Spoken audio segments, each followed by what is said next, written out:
شکیل عادل زادہ، سبرنگ digest کے مدیر، ایک زمانہ جن کی تحریروں کا اسیر، لیکن خود شکیل عادل زادہ کو ابتدا میں شکیلہ جمال کے نام کا سہارا لینا پڑا۔ سبرنگ کہانیاں جلد 3 سے شکیل عادل زادہ کے لکھے خطوط کی کہانی، خود ان کی زبانی۔ میں ہوں عمیر محمود اور نوک جوک میں آپ سیگمنٹ دیکھ رہے ہیں کتاب کہانی۔ شکیل عادل زادہ لکھتے ہیں، خوشتر گرامی کا رسالہ 20ویں صدی اس لحاظ سے منفرد تھا کہ قلمکاروں کے پتے بھی تخلیقات کے ساتھ شائع کیے جاتے۔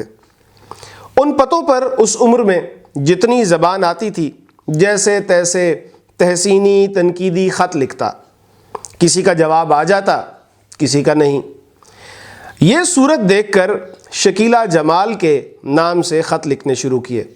جوابات کی اوسط 90% سے بڑھ گئی۔ ہینڈ رائٹنگ بھی کچی پکی تھی، کسی کو شبہ نہیں ہوتا تھا کہ خط کسی لڑکی کا نہیں ہے۔ کیا کہا جائے، اس خط و کتابت سے کیسی کیسی کہانیاں بن گئیں۔ بات طوالت اختیار کر سکتی ہے، موضوع سے دیگر بھی ہو جائے گی، اس لیے پھر کسی موقع پر۔ کالج میں ایک ہم جماعت خالد شاہ خان سے بہت قربت ہو گئی تھی۔ بڑا وجیح جامع زیب نوجوان تھا۔ ایسا لگتا تو نہیں تھا، مگر یکا یک وہ اپنی ایک رشتہ دار لڑکی کے سحر کا اسیر ہو گیا۔ دل پڑھائی سے اچاٹ ہوا، مستقل اداس رہنے لگا۔ ایک روز میں نے کہا، اسے خط پہنچا سکتے ہو؟ کہنے لگا، کئی خط لکھے، جواب ہی نہیں دیا۔ میں نے کہا، تیری طرف سے میں ایک خط لکھتا ہوں۔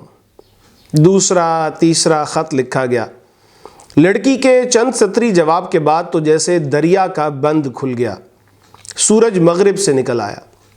جواب آتا تو خالد کے چہرے پر پھلجھڑیاں تماشا کرتیں، لیکن یہ تو میں جانتا تھا کہ اس سے کہیں سوا تو میرا۔ ہر بار وہ کہتا، جانی اب کے ذرا اور زوردار۔ میں اسے کیا بتاتا کہ یاراں تجھے کچھ کہنے کی ضرورت ہی نہیں، یہ تو میری حسرتیں ہیں، میں تو اپنا احوال جاں بیان کرتا ہوں، یہ تو میرا غبار و فشار ہے کہ جانے میں کتنا بڑا صحرائی ہوں، میں تو لفظ بنتا فکرے تراشتا رہتا ہوں۔ تجھے کیا معلوم کہ مجھے اس محجبیں، اس نادیدہ نازنی، ناز آفریں کے روز افزوں مستربانہ جوابات کا کس شدت سے انتظار رہتا ہے۔ اس کے جذب و جنوں کی داد تو مجھے مل رہی ہے۔ دونوں دائمی وصال کے لیے بےتاب تھے، اور بظاہر کوئی رکاوٹ بھی نہیں تھی کہ کیا ہوا، خالد کو برطانیہ کا ویزا مل گیا اور وہ وہیں رہ گیا۔ وہ خواب نامے، عہد نامے، قیامت نامے بھی تمام ہوئے۔ عرصے تک یہ ناتواں بھی بڑا نادار ناچار سا رہا۔ اپنا رسالہ شائع کرنے کا عزم کیا۔ خیال آیا، بے سر و سامانی اپنی جگہ، لیکن ہزار آرزو امنگوں سے شروع کی گئی سبرنگ کی مہم میں مدیر کے تجربوں، مزاحمتوں، تلخیوں اور شادکامیوں میں قارئین بھی شامل رہیں تو کیا برا ہو۔ کیوں نہ مستقل طور پر قارئین کے نام مدیر کے خط کا سلسلہ شروع کیا جائے۔ مبالغے، حاشیہ آرائی اور داد خواہی سے مستثنیٰ ایک خط اور محض حقیقت واقعہ۔ پاپوش نگر کے گھر کی سیڑھیوں پر دھوپ میں بیٹھا دیر تک سوچا، کیا لکھا جائے، کیا نہیں، زیادہ طویل بھی نہ ہو، بس ایک صفحے کے بقدر۔ اور عنوان؟ خاصے تردد و تفکر کے بعد ذاتی صفحہ سے سادہ اور بہتر عنوان ذہن میں نہ آ سکا۔ احباب نے بھی برملا اس کی تائید کی۔ اپنی زبان سے کچھ کہنا مناسب نہیں، یہ تو سبرنگ زدگان ہی گواہی دیں گے۔ بعض صاحبان کو یہ کہتے بھی سنا کہ وہ تو سب سے پہلے ذاتی صفحہ، بعض کا ارشاد تھا کہ وہ تو صرف یہی صفحہ پڑھتے ہیں۔ جلد ہی ذاتی صفحہ سبرنگ کا جزو لازم بن گیا اور روایت کی شکل اختیار کر گیا۔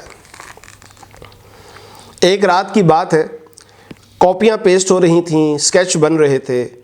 دفتر میں کوئی ہنگامہ سا بپا تھا کہ فلمیں بنانے والے ماڈرن گرافک کے واجد ایک نوجوان کو ساتھ لائے۔ کہنے لگے کہ یہ آپ سے ملنے کا بہت مشتاق ہے۔ نوجوان نے میری گود میں سر رکھ دیا اور فدائیانہ لہجے میں بولا، آپ کی وجہ سے میری مراد بر آئی ہے۔ حیرت کے اظہار پر اس نے بتایا کہ بہت خط لکھے، کوئی رخ ہی نہیں ملتا تھا۔ پھر میں نے ذاتی صفحے کا انداز بیان، فکرے، لفظ لکھنا شروع کیے تو میری زندگی